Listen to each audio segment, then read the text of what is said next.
At tayo magta-travel na naman mga bibi ko for today's video. Pero bago po natin simulan ang lahat, kumusta kayo? Ikaw na nanonood, kumusta ka naman? At medyo hindi maganda ang lagay ng panahon, kaya pasensya nyo na yung boses ko. At bago natin simulan ang lahat, shout out sa lahat ng followers at non-followers. Gusto kong magpasalamat sa inyo palagi. Dahil kung wala kayo, hindi mabubuo ito. At anyway po mga habibi ko, ito na po yung karugtong ng ating ang buhay ng isang dayuhan. Tara, lipad na tayo ulit patungong Jeddah.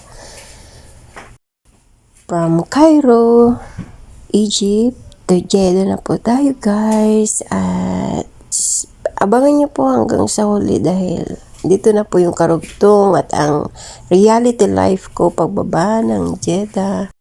Basta lagi kong pinapaalala sa inyo, lahat po ng nakikita nyo ay maging positibo lang po tayo at hindi po hayahay ang buhay ko dito. Kundi ayoko lang ipinapakita lagi ang kahinaan para tayo po maging positibo lagi sa araw-araw. At ito na nga po, dahil sa sobrang busy ko, tagal ko nadudugtungan yung kwento ng aking mga nagawa na una.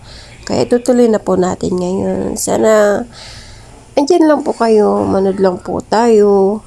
At habang kayo nanonood, ipapasyal ko pa rin kayo.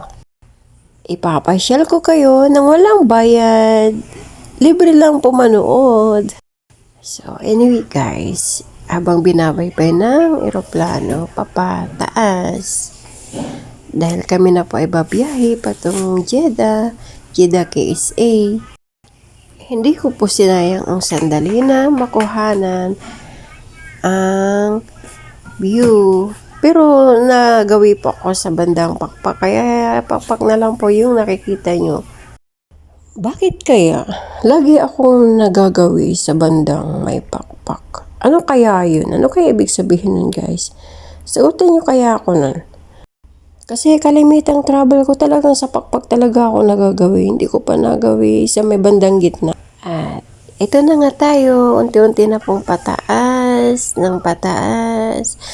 At pagmasdan nyo po ang kagandahan sa ibaba habang papalayo po ang airplane.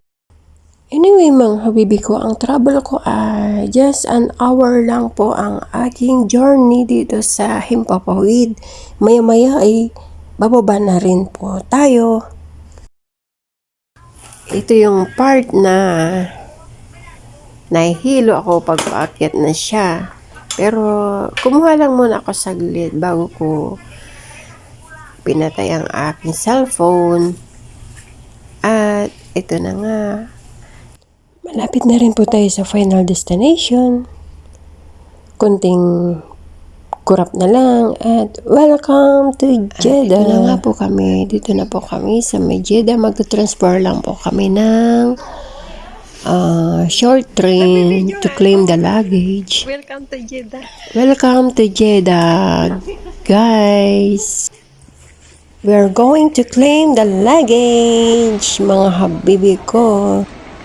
Yung nakikita nyo, kulay blue, yan po ay napakalaking aquarium, center of attraction ng kanilang airport. Pagbaba namin dito ay luggage na. At ito na nga, kami ay babaybay na patungong parking lot.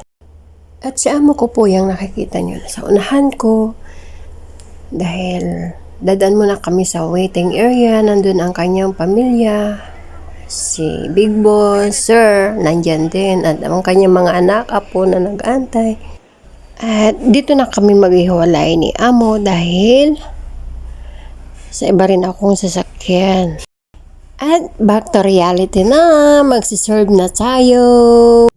At kinabukasan, napasabak na tayo kaagad ng pagpiprepare kasi ito yung pa-welcome back home sa aking amo ng kanyang mga anak. At ganito po talaga sila sa tuwing galing sila ng travel. Yung mga pamilya, wini-welcome sila kahit na galing lang ng bakasyon. At pagdating dito, ito na po talaga yung reality life ko. Ako po yung taga-prepare ng lamesa at habang yung isa ay tagaluto naman. Oops! May extra! Ano po yan boss? Akala nyo may pahinga pagdating kinabukasan. Hindi po, tuloy-tuloy na po yung trabaho pagbaba dito. At yun lang, bago po tayo magpapaalam muli. Nais ko pong magpasalamat. Maraming thank you. Ingat po ang lahat. And God bless us all. Bye! Abangan niyo po pala yung aking next journey. Papuntang Jordan ulit kasi naisama na naman ako doon. Kaya abangan po. Hanggang sa muli. Bye!